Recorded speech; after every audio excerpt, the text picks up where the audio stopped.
ప్రపంచం అంతా ఇప్పుడు మీ 'ఘాటి' వస్తుంది. 'ఘాటి' తర్వాత వాట్ నెక్స్ట్ అనే దానిపైన ఎక్కువ కాన్సంట్రేషన్ ఉంది ప్రెజెంట్ సిట్యుయేషన్‌లో. బాలకృష్ణ గారితో హ్యాట్రిక్ ప్లాన్ చేస్తున్నారని.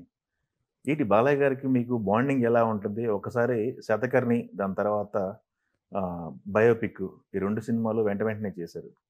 మీకు జెల్లింగ్ ఎలా ఉంటది బాలకృష్ణ గారితో? బాలయ్య గారు ఒక కంప్లీట్ దర్శకుడి డైరెక్టర్స్ యాక్టర్ అండి. అంటే గ్రేట్ హ్యూమన్ బీయింగ్. యెస్. మీరు కలిసిన తర్వాత మీకు కలవనంత వరకి బాలయ్య బాబు గారా అంటారు. కలిసిన తర్వాత బాలయ్య బాబు అంటారు. హ్మ్.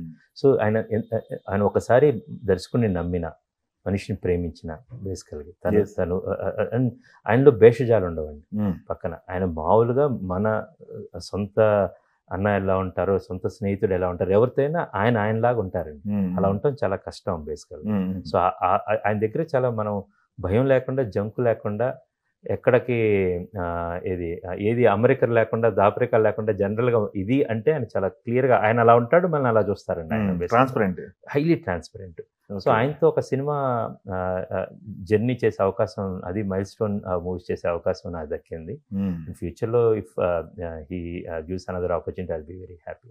యెస్. Of course. బయట చాలా డిస్కషన్స్ అవుతున్నాయి. బట్ మీరు చెప్తారో కంటిన్యూ అది అవుతారో లేదో తెలీదు గానీ. ఏమున్నా సరే అది బాలకృష్ణ గారు మాత్రమే చెప్తారు. యెస్. సూపర్. సూపర్ అండి. 2008 నుంచి జర్నీ. ఎలా ఉంది సార్? ఎలా అనిపిస్తుంది ఈ జర్నీ మీకు? 2008 రిలీజ్ కావచ్చు. రిలీజ్. 2006 నుంచి 6 నుంచి.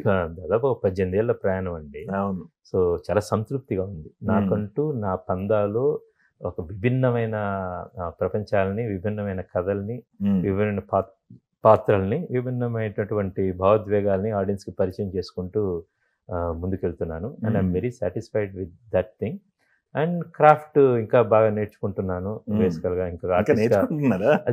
నిరంతర ప్రక్రియ కదండీ. ఆ. దెన్ ఆర్టిస్ట్‌గా ఎదుగుతున్న ఒక ఫీలింగ్ యెస్. అది. So, I'm very satisfied with that.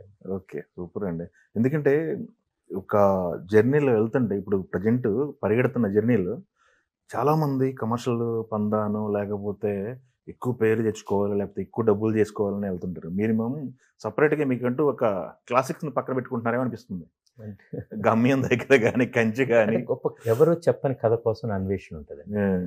పాత్రలు చాలా కంప్లీట్ క్యారెక్టర్స్ అవును. చెప్పాలండి. అవును. అది మోడర్న్ కావచ్చు, రా రూటెడ్ కావచ్చు, Rooted గా. పీరియడ్ కావచ్చు, ఎనీథింగ్ రియల్ ఎనర్జీతో ఉన్న క్యారెక్టర్స్. అందుకని ఈ పాత్రలు, ఈ కథలు అలా నిలిచిపోతున్నాయని అనుకుంటాను. ఓకే. Super sir. ఈ జర్నీలో మీకు బాగా సంతృప్తినిచ్చిందేంటి? బాగా ఇంకొంచెం నేర్చుకోవాలి, ఇట్లా కాదు అనిపించినయి ఏమైనా ఉన్నాయా?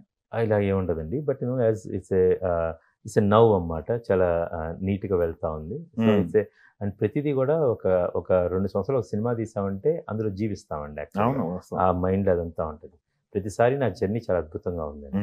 అది ఒడిదుడుకులు ప్రతి దర్శకుడి ఉంటాయి. దగ్గర ఉంటాయి. దర్శకుడే కదా! ప్రతి మనిషిలో ప్రతి ఉంటాయి. మనిషిలో ఉంటాయి. యెస్. సో, అవి కూడా part and parcel of the game and we move forward with that. Yes. ఇప్పుడు కాలం మారుతుంది. సినిమాలు మారుతున్నాయి. ప్రేక్షకుడు మారాడు అని చెప్పి మాట్లాడుకుంటున్నారు. ఈజీగా థియేటర్‌కి రావట్లేదు. ఏదో ఒకటి అడ్జస్ట్ చేయాలనుకుంటున్నారు. ప్రెజెంట్ ఉన్న సిట్యుయేషన్‌లో మీరు ఎంచుకునే కథలు ఎలా ఉంటున్నాయి సార్? 'ఘాటి' తర్వాత మీ ప్లానింగ్ ఎలా ఉంటుంది? ఇప్పుడు ఏమైతుందంటే మనకి లాంగ్ రన్ ఫిల్మ్స్ అనేవి కొంచెం కష్టం అవుతుందండి బేసికల్‌గా. So, we have to excite the audience to come for the first 3 days అండి. దానికోసం మనం మోర్ డైనమిక్ స్టోరీస్ ఓకే. ఉండాలి. వాటిల్లో మనం చెప్పాలనుకున్నది చెప్పాలండి. ఇన్‌బిల్ట్ చెప్పేసారు. ఇంకా ఇది ఒక ఆడియన్స్‌ని థియేటర్ రప్పించే సినిమాలు చేయాలి. అంటే ఓపెనింగ్ డే ఫిల్మ్స్ అంటున్నాము. అవును. So, we have to concentrate more on the films which will excite the audience అండి యాక్చువల్‌గా. So, okay. అది మనం అనేకమైన రంగాల్లో చూస్తున్నాము. తప్పదండి అది. మనం అడాప్ట్ అవ్వాలి. యెస్. ఒక హీరో ఉన్నాడంటే ఇమేజ్ సినిమాని మోస్తారు భారం. ఒక పోస్టర్ పడిందంటే మోసుకెళ్ళిపోతారు. బట్ క్రిష్ దగ్గరికొచ్చేసరికి 'క్రిష్ జాగర్లమూడి' అనే దానికి ఒక బ్రాండ్ ఉంది. డైరెక్టర్‌గా క్రిష్ ఉన్నాడంటే ఏదో ఉంటది కొత్తగా అనే ఆలోచన ఉంటది థియేటర్‌కొచ్చే ఆడియన్స్‌కి. అది మీకు ప్లస్ అనుకుంటున్నారా? లేకపోతే భారంగా ఫీల్ అవుతున్నారా అది? అది గౌరవం అండి యాక్చువల్‌గా. సో, ఒక నమ్మకం అన్నమాట. హ్మ్. ఒక నమ్మకం అనేది ఎప్పుడు చాలా భారంగానే ఉంటదండి. ఆ నమ్మకాన్ని వమ్ము చేయకుండా చాలా నమ్మిన వ్యక్తిని ఎవరినైనా ఒక మాట నమ్మిన వ్యక్తికి పూర్తిగా న్యాయం చేయాలి. ఆ న్యాయం చేయాలనే బాధ్యత, ఒక చిన్న భయం ఎప్పుడు నన్ను అదుపులో ఉంచుతుంది. దానికోసం నేను నా సినిమాల పట్ల చాలా నిబద్ధతగా ఉంటాను. సూపర్ అండి.